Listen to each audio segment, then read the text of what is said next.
resistance.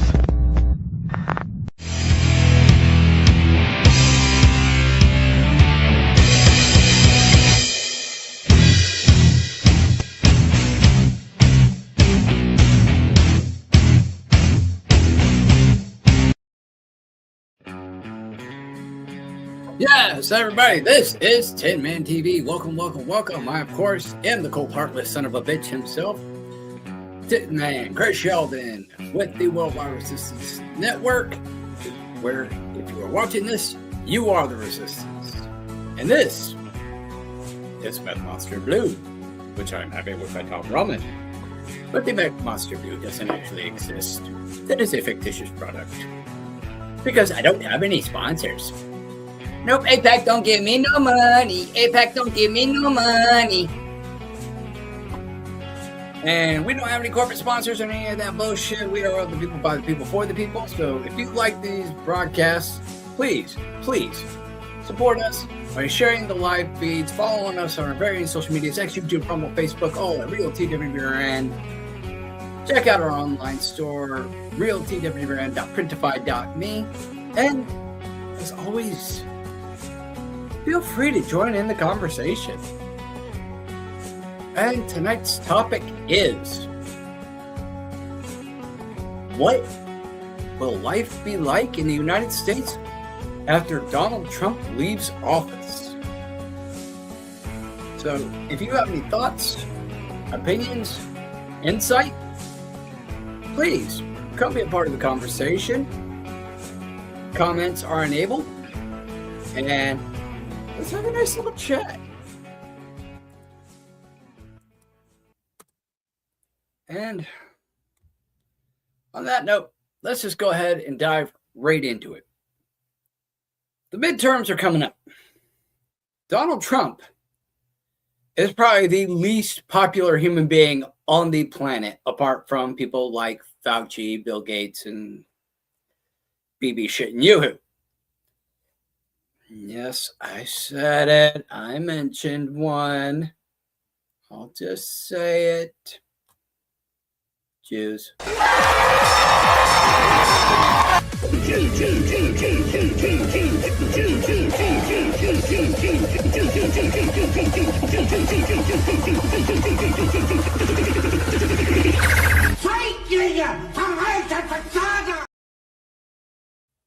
Yeah. Let's just get that out of the way. Yeah, Trump is not a very popular man. You know, he's gone out of his way to piss his base off to the point that his approval rating is just absolutely in the toilet. And every move he makes leaves the American people going, "Why must you fail me so often?" You know, especially his base. Now, you still have some diehards that are just ride or die for him no matter what. And, you know, as far as I'm concerned, you know, more power to him. You know, the sorry bastard needs all the support he can get. When you're probably far the most unpopular human being on the planet, you need all the support you can get. As pathetic as that sounds. But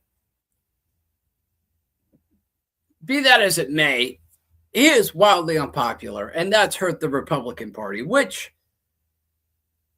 for lack of a better term, seems to be the one party that is kind of getting its head out of its ass and railing against the globalist ideals. Now, granted, there's still a bunch of rhinos and a bunch of problems in the Republican Party. But you've seen people like Marjorie Taylor Greene and others who are legitimately anti-globalist system, anti-Epstein bullshit, you know, genuinely for the people.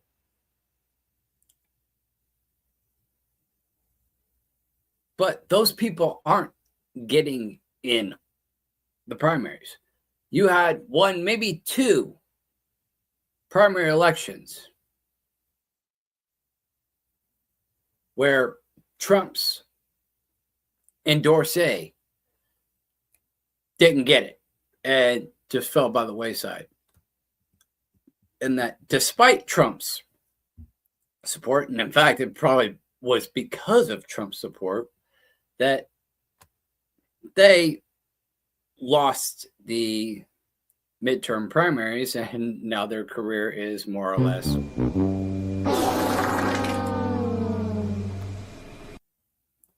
in fact that could be said for Trump himself. So very few of Trump's candidates who receive a lot of APAC money aren't getting in office. And the Democrats are poised to win the midterms in the Senate and quite possibly the Congress as well. Now, if that happens, Donald Trump has stated that he would inevitably, undoubtedly be impeached. Not undeservingly. You know, there's quite a few things that he's doing, you know, the insider trading, the Epstein debacle, squashing investigations, botching investigations. I mean, he's fucked up a lot. This guy is really fucked up. Motherfuck, noise. Yeah. So, come the midterms, unless Trump pulls a 180, gets us out of this war with Iran, puts Israel on a fucking leash, and magically pulls the economy out of the toilet when it's damn near in the septic tank, I don't really see the Republicans winning these midterms. And Trump will inevitably be impeached and probably even removed from office. But even so, we've talked about what would happen if the Republicans lost the midterms. But nobody's really talking about what life is going to be like once Trump is out of office. We ask the question, we speculate as to who might be running and who might win that election. But what will life be like when Trump is no longer president and someone else is in the White House? I'm not talking about post-election day. I'm talking about the day the newbie takes office. Now, we don't even know who is going to be running for president at this point for either party. A lot of people say it's going to be J.D. Vance who runs in this next term for the Republicans.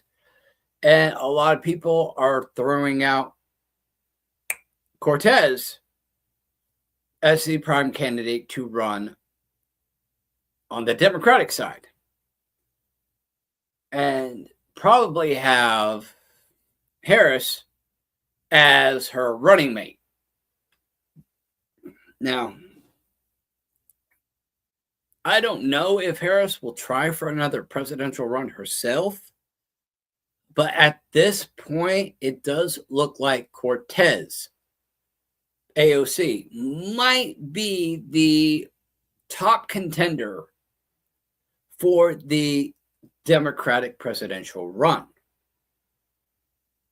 Now, depending on who wins that, is still kind of a coin toss. Let's evaluate who would actually win this. Now, J.D. Vance is the popular choice for the Republican Party. A lot of people, even Trump's base, who have defected from Trump because of Trump's actions, still would support J.D. Vance. I don't know if that would be enough to win Vance the election, but let's just say for the argument that it does. Vance has his own ideas. Yeah, he's backed by AIPAC to some degree, it's kind of hit or miss with Israel on J.D. Vance. So whether or not he will actually continue on with Donald Trump's pro-Israel mission is going to be debatable. Now, if Cortez wins or the Democrats win, pretty much we know how that's going to play out. We're going to operate on the assumption that the economy has not recovered, and the pretty much is going to be the Democrats just running on a car with no wheels at this point, because the Republicans will have just fucked off America so bad by way of Donald Trump that there's just no way in hell that J.D. Vance could win. And the economy's in the toilet. We're probably on the verge of economic collapse if we haven't already been invaded by Russia and China or taken over by Islamicists. Now, what would life be like under either one of these parties? Well, with J.D. Vance, the only way he's going to get elected is if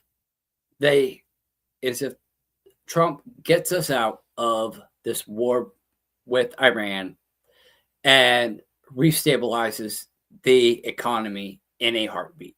That's the only way the Republicans even have a chance of winning the next presidential election. Otherwise, there's no way in hell it's happening. Okay?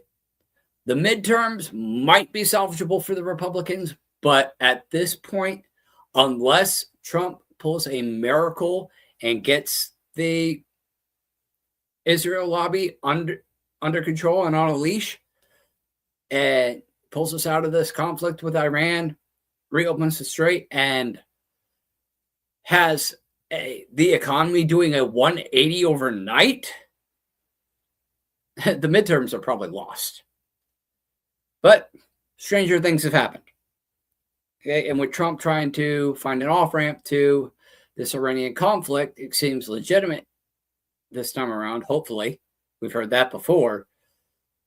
But let's just operate on the assumption that the Republicans did save the economy enough to just at least avoid economic collapse in the United States and saved face enough to get J.D. Vance elected. Okay, what would life be like at that point?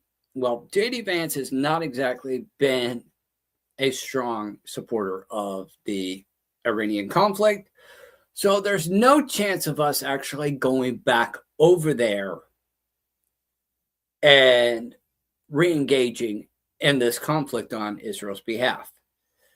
Israel's already widely unpopular, so it stands to reason that the United States would probably start distancing itself from Israel and its influence in the United States under J.D. Vance. Now, at which point you might see returning faces such as Marjorie Taylor Greene and others who have been outed or have voluntarily left on Trump's account. You might see some of those familiar faces return to the public eye in Congress or working in other areas of government, if not the same areas of government that they initially left. So you might start seeing a bit of a turnaround and a reformation of the Republican Party in the genuine sense. I'm not talking about Orange Man's reformation of the Republican Party, because it just turned out to be more of the same. Now, we could wind up getting more of the same from J.D. Vance. Let's not get it wrong. But in all likelihood, what it's looking like is there would be a shift in the Republican Party. We already see it happening. And if J.D. Vance were to become the president, because he's not Donald Trump, people don't hate him like they do Donald Trump, especially considering Vance is essentially opposed to a lot of the things Trump is doing. So that's really going to help him in the long run if he goes for a presidential run. And if he carries that into his presidency, and provided he's elected, we have a very good chance of seeing the return of people like Marjorie Taylor Greene and others, and a huge restructuring of the Republican Party. The Republican Party would be something brand new. Maybe getting back to its roots. Maybe, definitely getting away from this rhino neocon bullshit that they've been doing. You're probably not going to be as pro-Israel. There's probably going to be a move towards weaning Israel off of our wallet and our military, and getting them to the point where they are standing on their own 2 feet without us and independent of us, of the United States. So that does stand to reason. Now, what about the economy? Well, the economy presumably would have to have recovered to a fairly sustainable degree. I don't know that you would see an end of the Federal Reserve or even a federalization of the Federal Reserve, getting the banking cartel out and going back to being U.S. notes rather than Federal Reserve notes, as things were prior to 1913. But you might see maybe some changes, maybe the reintroduction of the gold and silver standards, and some reverse trajectory on where the global banking cartel was taking the United States in the economy. You might see some of that reversing, costs of living going down, the value of the dollar increasing. You might see that under Vance. I have a strong inkling that Vance would be the poster child for that. Again, as far as policy goes, and domestic policy and interaction with the Democratic Party, presumably the Democrats were probably going to be the ones holding the primary power in the Congress and Senate. But under J.D. Vance, I think there could probably be a shift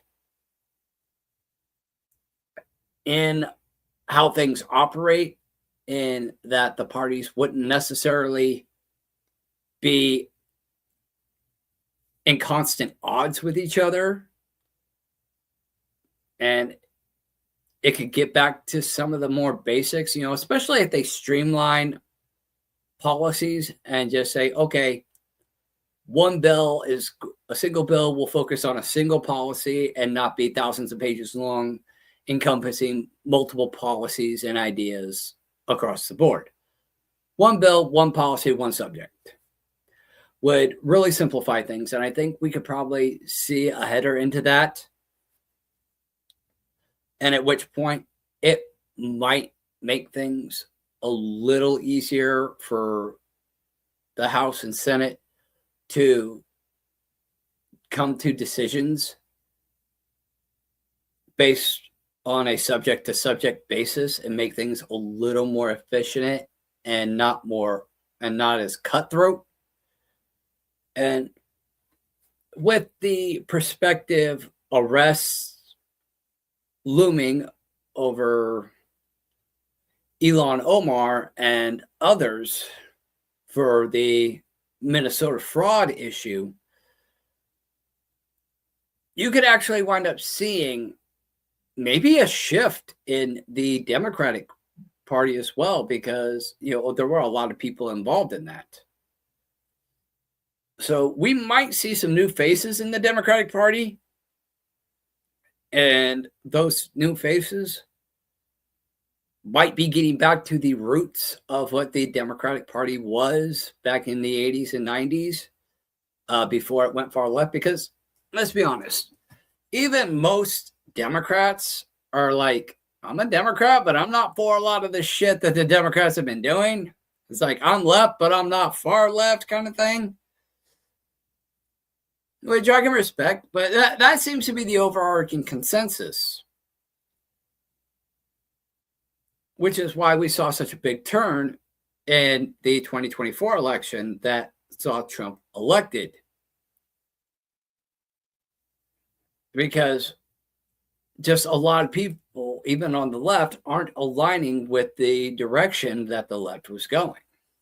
So we might be seeing some changes in the Democratic Party. Now, let's shift gears. But before we do that, I'm going to go ahead and put it in the comments here. What do you think life would be like after Donald Trump is no longer president? What do you think life is going to be like under President 48? So, question: what do you think life? Why is it not top typing? What the Sam hell? There we go. Thank you. Question: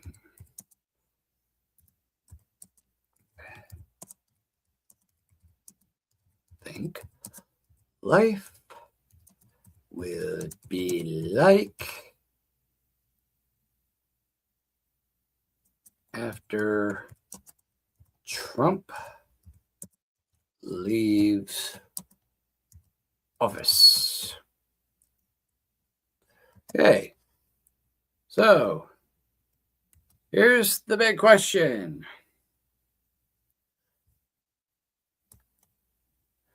What do you think life will be like after Trump leaves office? And even if you're not in the United States, feel free to share your thoughts and opinions, because what the United States does impact the world to a degree. So whatever the United States does is eventually going to have an impact, whether a large or moderate impact, on the rest of the world. So regardless of where you are in the world, what do you think life will be like after Trump leaves the presidential office? Share your thoughts and opinions in the comments below. And before we shift gears into the Democratic side of things, let's address one more prospect. I mentioned that Ilhan Omar is in very hot water legally with the Minnesota fraud case. In fact, that's going to shed a lot of light on a lot of people. And apparently the Epstein case is still being investigated. I don't know to what degree that's going to be, because Trump is trying to keep that under wraps to save his buddy's ass, which I don't know why you would fucking do that, you fucking piece of shit. Why would you fucking protect a pedophile? Okay? Like, even if you're not a fucking pedophile yourself, the fact that you are trying to protect somebody you know is a fucking pedophile, and people you know are pedophiles who engage in pedophilia and satanic bloodletting, human trafficking, child murder, and cannibalism. Like, why would you protect those people? But apparently the DOJ is still working on that to some degree. I don't know. But maybe it might come to a head to where these things come out. And even just with the fraud cases alone, you might see some pushback from the radical left. And if Vance does somehow get elected amidst all of this that has pretty much torched Trump's reputation and by proxy the reputation of the Republican Party. If J.D. Vance were to get elected, some of those far left radicals, and I'm not saying that there aren't far right radicals, because there are. Listen on his words, there are. Don't accuse me of political bias here. If that were the case, and J.D. Vance gets elected, some of those residuals, some of those Antifas, you might see a lot of civil uprising. So that stands to raise the question, will we face a civil war? Or will it be something that limited martial law in limited areas could easily squash and dismantle? I mean, it depends on where the Republican, or not the Republicans, the Democratic Party is as a whole, and how many of the radical Democrats still retain any semblance of power and influence.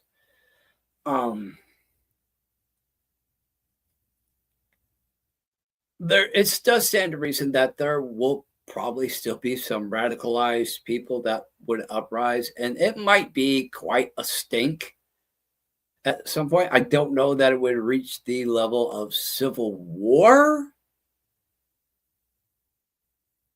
In fact, I'm willing to wager the opposite, which I will get into later. But I think you could probably see some civil unrest,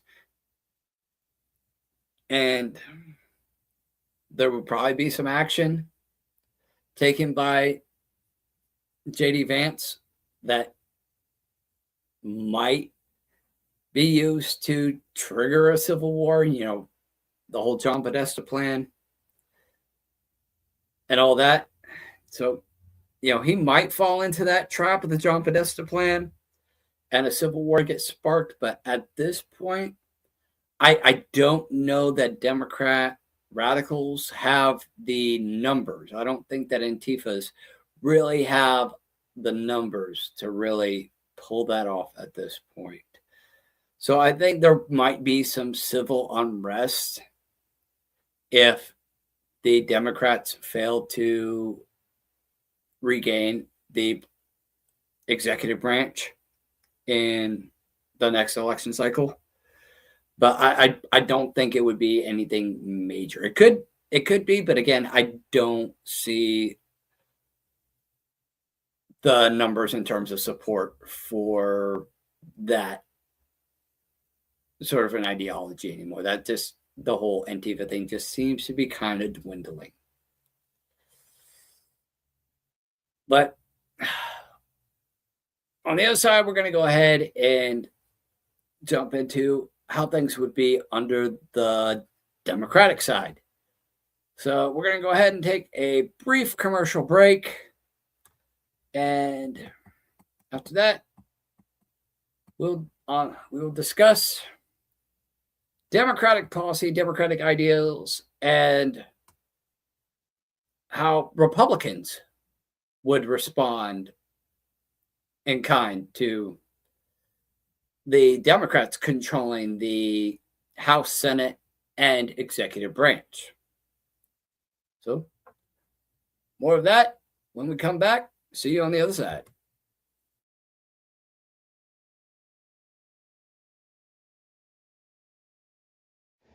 Hey everyone, I am Reverend Ordo, co-host of the Roundtable on the Worldwide Resistance Network.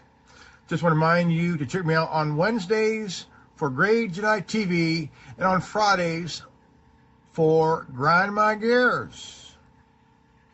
And you'll find me on Minds, Gab, MeWe, Mastodon, Parler, Getter, Tumblr, Scoops, TikTok, and the Anonymous Many-Way Network. All right? So, enjoy yourselves. Peace out. And,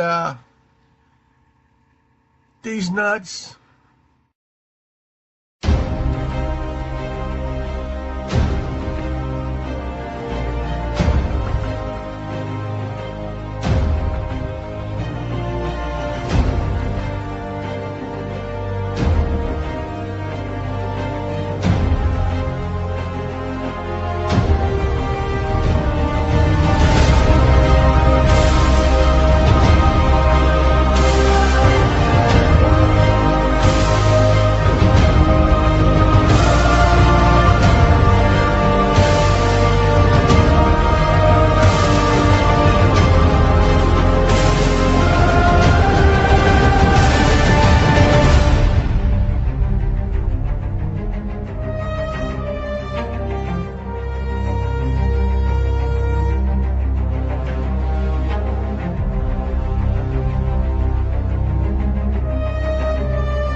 You are watching TinMan TV on the Worldwide Resistance Network.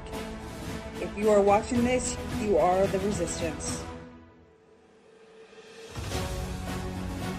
Yes, everybody, we are back with TinMan TV in our second half. If you're just now joining us, in the last hour, or I should say last half hour, we were discussing what things would be like under J.D. Vance, given he is the most likely presidential candidate for the next presidential run. We discussed what things would be like under J.D. Vance, presumably if he got elected, which would require the economy recovering, us pulling out of Iran, and so on and so forth. Discussing war, international policy, opposition and cooperation from the Democratic side of things, and so forth. But now I want to shift gears to the Democratic side. And that's a little more convoluted because you actually have quite a few prospects for a presidential candidate on the Democratic side. Like we discussed before the break, Cortez, AOC, seems to be the top contender for a presidential run, followed closely by Kamala Harris, who may wind up serving as AOC's running mate. Now, Kamala Harris could try for a second round as a presidential run, but I highly doubt it. I'm thinking it's probably going to be Cortez, or it could even be the pyromaniac from California himself, Gavin Newsom. There's been a lot of talk about Gavin Newsom maybe running for president as well, at which point you probably figured that all of the United States is going to burn just like California did. But I digress. In any case, it probably really comes down to those three parties. But, I could be wrong. For all we know, it could be Hillary Clinton that runs for president again. Imagine what that's going to be like. We interrupt this broadcast for a very important speech from the Madam President of the United States. Hello, U.S. America! Where the hell is my martini bucket? You guys take a crap. I had to put that image on a shirt. That would be fucking hilarious. I mean, I already got the Mr. Fuck Bucket Trump, and Obama likes rabbits. In fact, let's go ahead and bring those up. Like, I gotta show you guys this. If you're a first-time viewer tuning in, you're going to absolutely love this shit. Okay, let's just take a little bit of a break. We advertised a few products during the commercial break, but check out the online store. This is real time right here. You go to REALTWWRN.printify.me and you scroll down. The latest shirts. Mr. Fuck Bucket. And 4344. I like rabbits. Based off of the Obama cartoon interview I did fucking near a decade and a half ago. Like, that was 2010 when I did that. Oh. And as far as presidential merchandise goes, you have Only Christ Can Save You. Trump won't. And even if you're not a Christian, you know what? We still got some fun shit. Some good anti-Trumpy shit here. We all know about the gas stickers. Well, I got my own gas stickers. But mine are better. And I'll show you why they're better. If the prices go up, they go up. Trump actually said this. He actually said this. Now, most people are making the classic stickers. I did that. I made one where He's actually being quoted for what he said. Okay? I'll put it right there. I will put it right there. I will put the truth on blast. Okay? I don't just go spouting off bullshit or popular tripe. No. I'll say exactly what the son of a bitch said. He said if the prices go up, they go up. Which is why he's not a very popular person right now.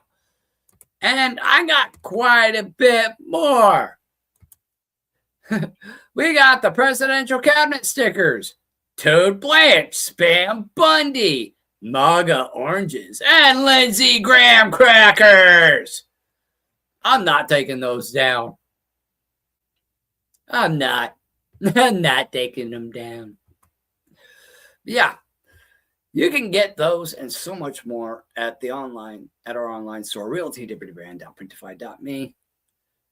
I would personally love it if I walked down the street and saw some of my stickers on a flagpole, or went to a gas station and saw the Trump sticker, my Trump sticker on a gas pump. Like, I would love that. That would tickle the hell out of me. And on that note, yeah, Trump, it's really, really pissed people off. And as of such, the Republicans are poised to lose the Senate and quite possibly the Congress as well to the Democrats in this midterm election.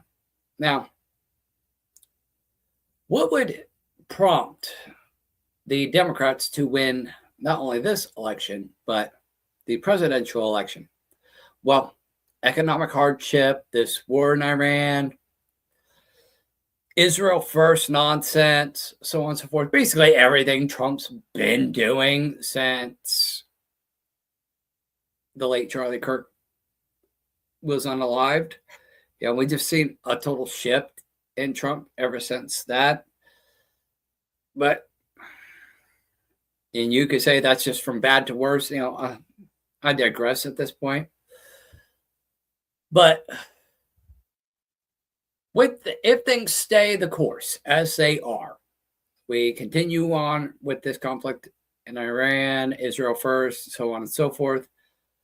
What is the world going to look like? Particularly, what is life going to be like in the United States if the Democrats get back in office? Well, first of all, things would have to remain the same, and the Republicans not do anything to save face to secure any chance of re-election or retaining any political office, especially the presidency. So let's just say the Republicans, and specifically by way of Donald Trump, just completely fucked off and handed not only the midterms, but the next presidential election to the Democrats. And the Democrats control the House, Senate, and the executive branch. Well, that's total control right there.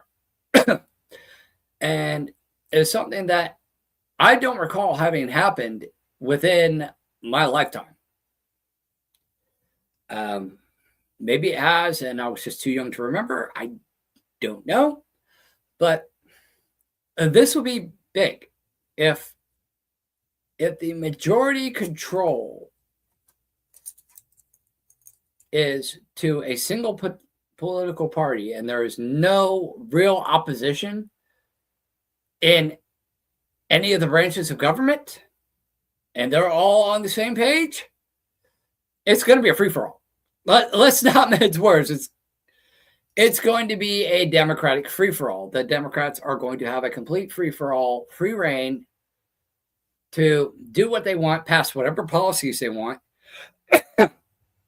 without any sort of opposition. Now, you could argue the Supreme Court might be a wrench in the works, but I don't know that that would really be that. I don't know that they'd have that big of an impact in contrast to the president, House, and Senate. being in complete alignment, especially if they play their cards right and just don't get blatantly stupid like Donald Trump has been doing. You know, the Democrats, they're not stupid. They're very smart and know how to get things put through without making a big ruckus about it. Whereas Donald Trump has been very boisterous. Everything's out there. I can say one thing for Donald Trump. We are getting a lot of transparency in that regard, just if for no other reason than the guy's a loud, obnoxious ass. Okay, so you have that. But yeah, the Democrats, on the other hand, they have a little more tact. I can give it to the Democrats. They are a little more tactful when it comes to not being blatant assholes. You know, they're likable. Many of them may be batshit crazy and just going off the wall to the point that even many Democrats are going, "You want to do what?" But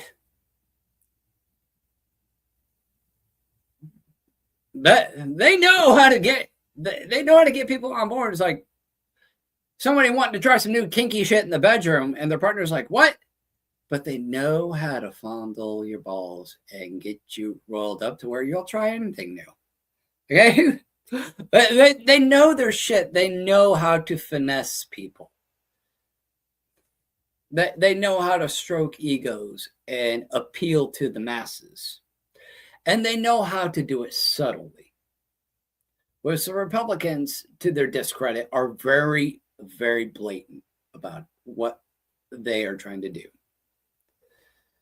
Okay? Democrats are to a point when it comes down to brass tacks and certain issues, like they are very blatant about what they want to do, but they're very subtle in how they go about it. I don't know any other way to explain it. So I don't think the Supreme Court would be much of a problem in terms of obstacles, being an obstacle to Democratic policy going through. Could be wrong, but I don't see that happening. Now, economics. The Republicans, apart from Clinton, have never really been that good with economics. You could argue that Clinton got us in the green, but there were a lot of other factors at play apart from Clinton that went into that.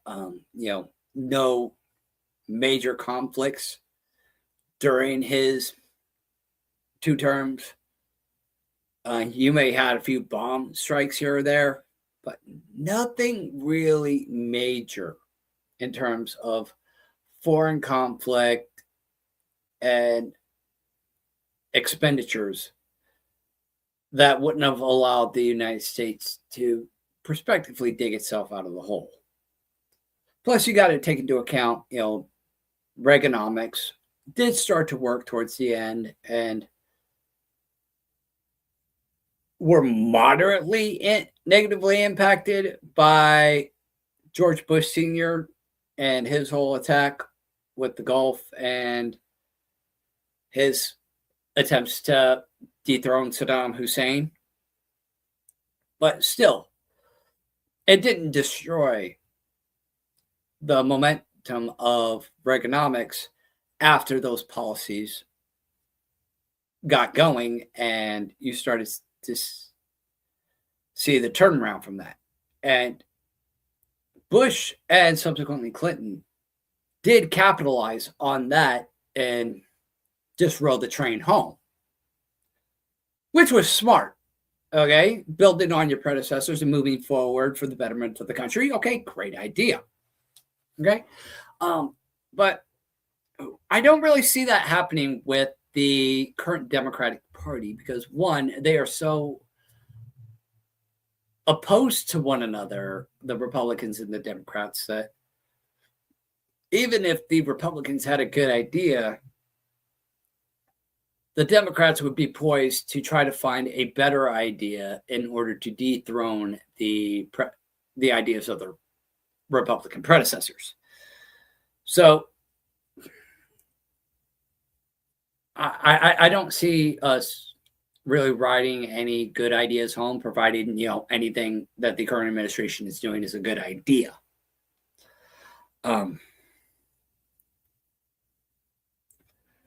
Second of all, where was I going to take that? Fuck, I just lost my train of thought. Fuck. We need to go now. The deep state is scraping our signals. They're eating the babies. No time to explain. Yeah, that's pretty much where my brain went. Right out the fucking window. Oh, I know. The current deficit. Back during the Clinton era, and even during the Reagan years, we weren't in as bad a debt as we are now. The value of the dollar wasn't as low as then as it was now. I mean, as far as economics goes, we're as bad off as we could get. And it's only gotten worse since the Bush Jr. administrations. Okay, that's where things really took a turn for the worse. We were in the green under Clinton. And then after Bush took over and the economic collapse that happened there, it was literally just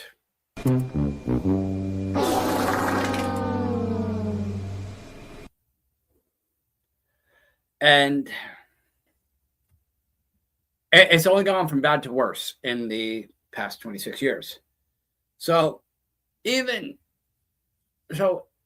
presumably things don't recover by the next presidential run. Economics are shit.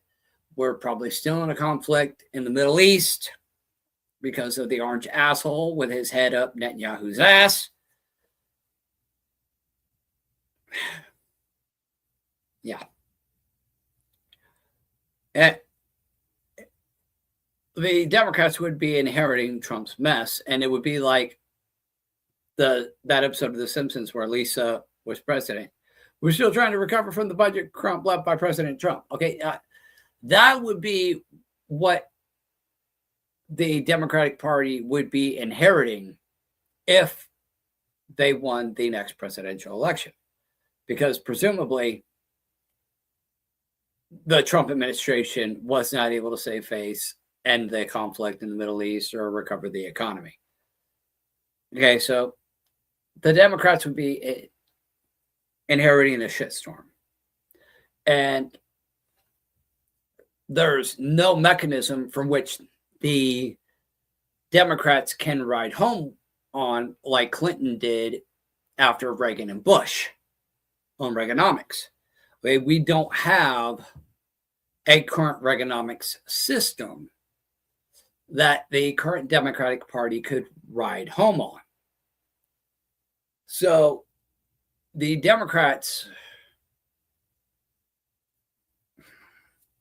again, they're going to be inheriting a shitstorm economically, a country that's probably on the verge of collapse and maybe even beyond the point of being able to turn it around. So I don't know that they would even try at that point.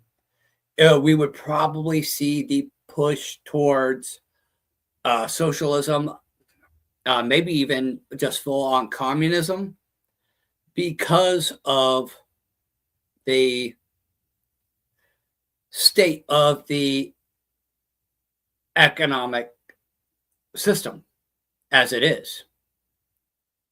It pretty much, try to say it would be beating a dead horse. So the only logical conclusion that would come from the Democratic Party would be a new economic system, which would undoubtedly be socialism, i.e. communism, because that seems to be the direction that the Democratic Party has been wanting to go. So that would be their open end to actually put that through and shift from capitalism into socialism / communism.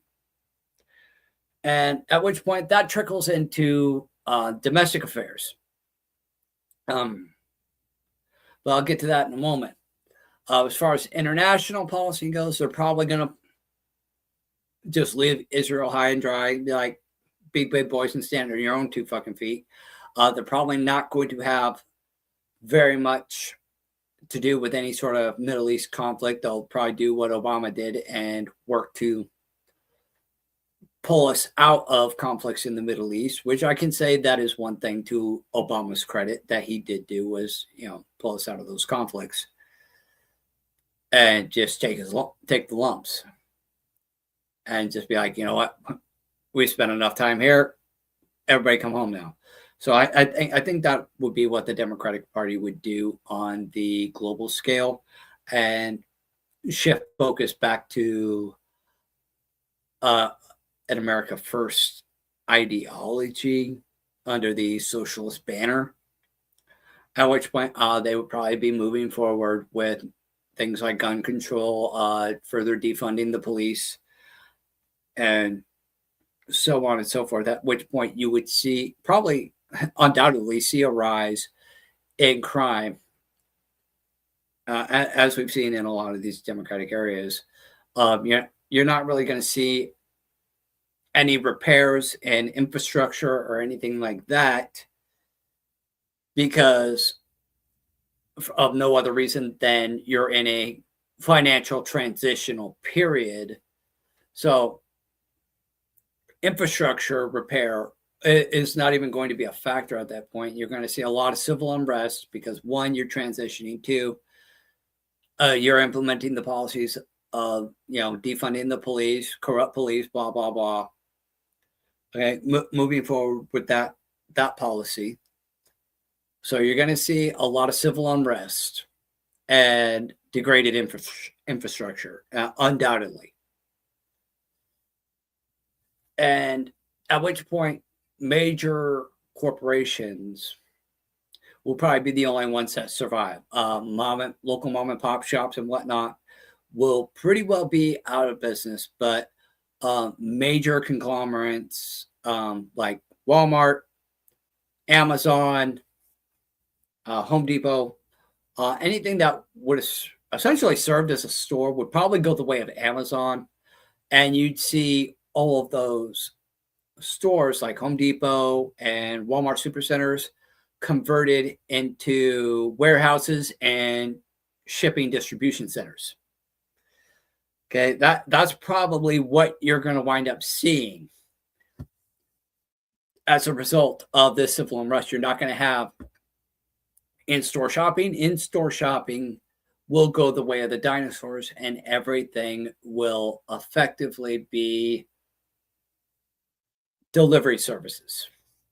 You might see restaurants retained. Probably most fast food places will become automated and utilize delivery services like DoorDash and so on and so forth. And at which point, with the defunding of the police, you will see, you'll probably see more technology like flock cameras and whatnot. And at which point it would probably be a military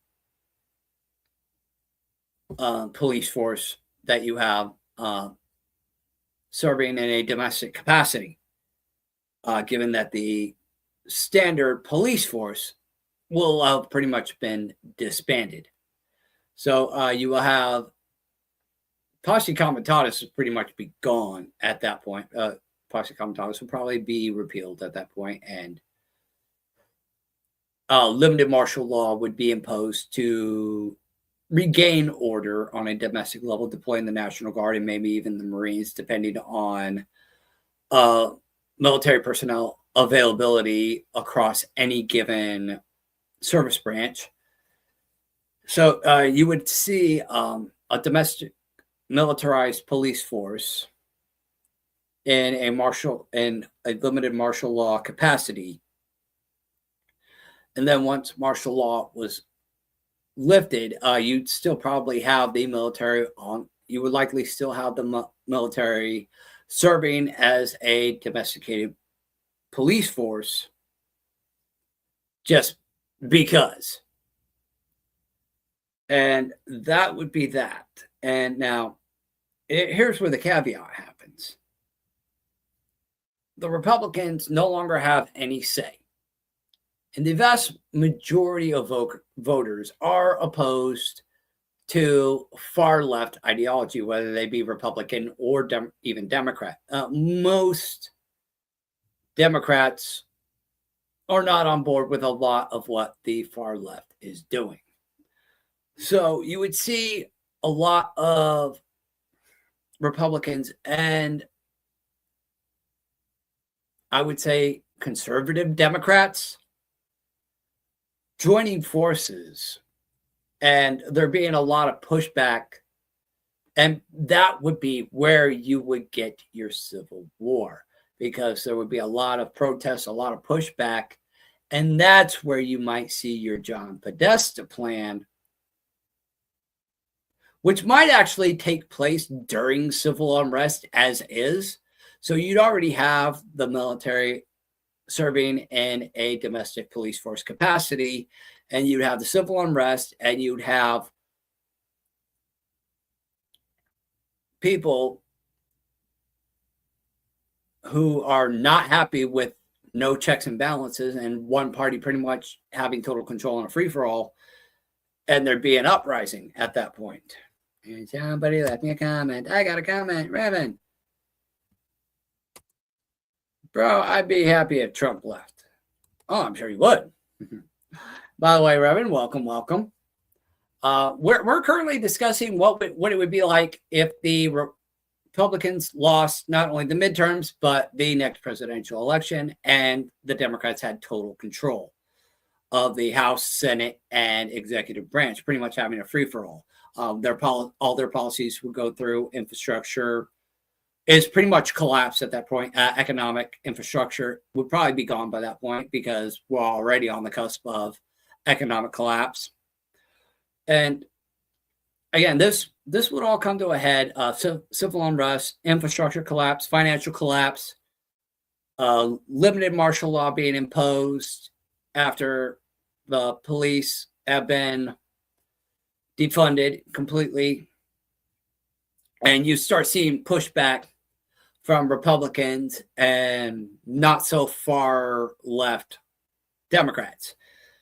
And at which point that could spark the civil war in and of itself, if the Democrats don't just go ahead and run with the John Podesta plan and, mow down a bunch of protesters to trigger civil war and declare imposed essentially permanent martial law.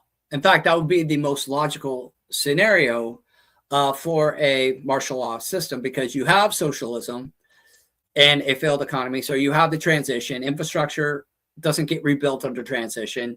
You have civil unrest because of the economic collapse and all of that, and next no police force. Okay, it's just a recipe for disaster. So either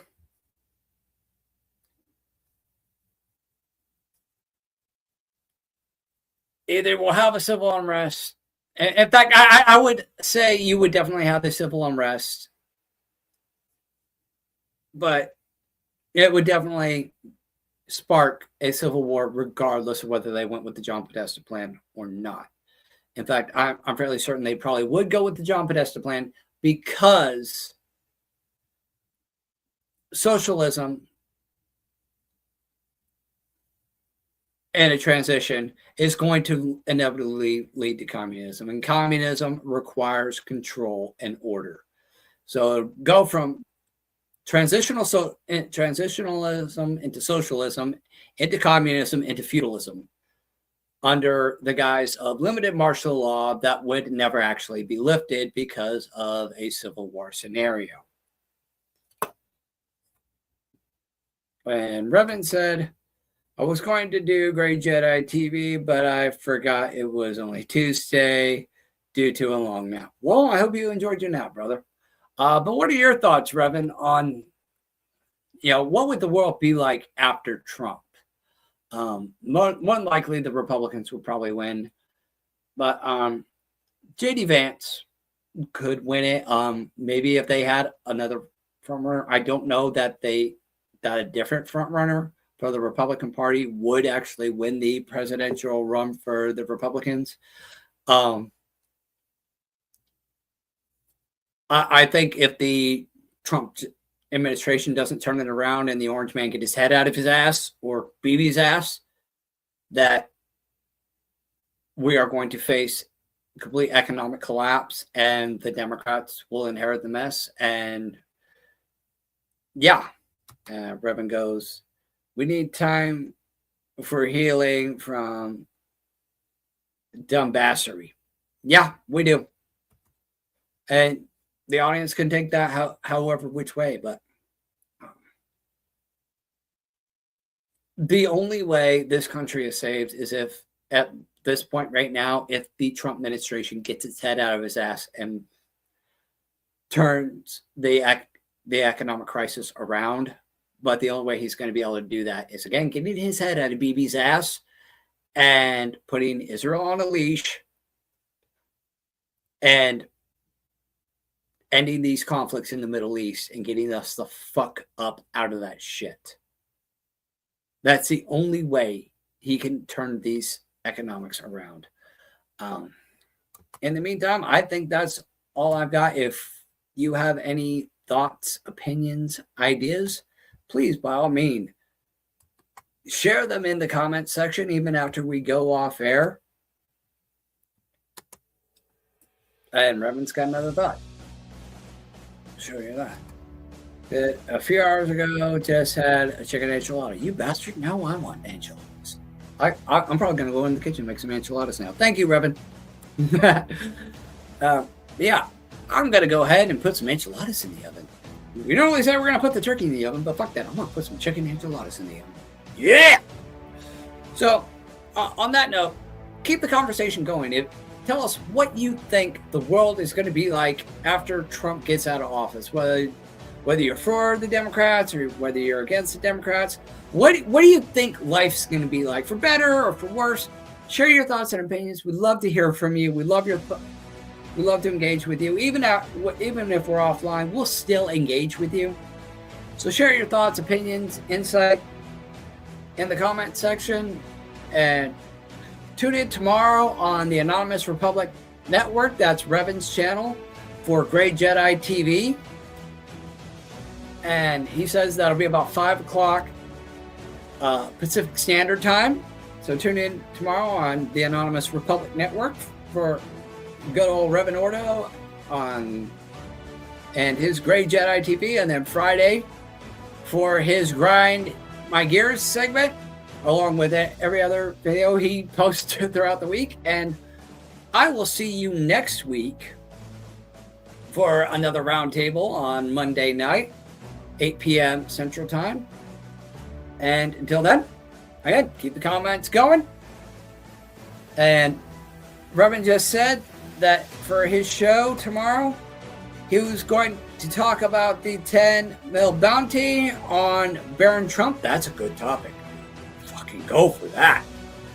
Yeah, definitely tune into Grey Jedi TV tomorrow for that. And so much more. Revan's got great insight. And this man's a fucking beast. He fucking kills it on camera. Like, even when I was in hiatus, he kept the ball going. Like, this man is a top G when it comes to keeping the ball rolling and staying in the fight. This man does not have the word quit in his vocabulary. So check him out. Support him on the Anonymous Republic Network. Support us on our social medias, following us on our various social medias, X, YouTube, Rumble, Facebook, all at RealTWWRN. Check out the online store, RealTWWRN.printify.me. Keep the conversation going. And until next time, I'm the Tin Man, Chris Sheldon with the Worldwide Resistance Network. Stay strong, stay safe, God bless. And if you're watching this, you are the resistance. You can hear this. You are not alone. This is the resistance.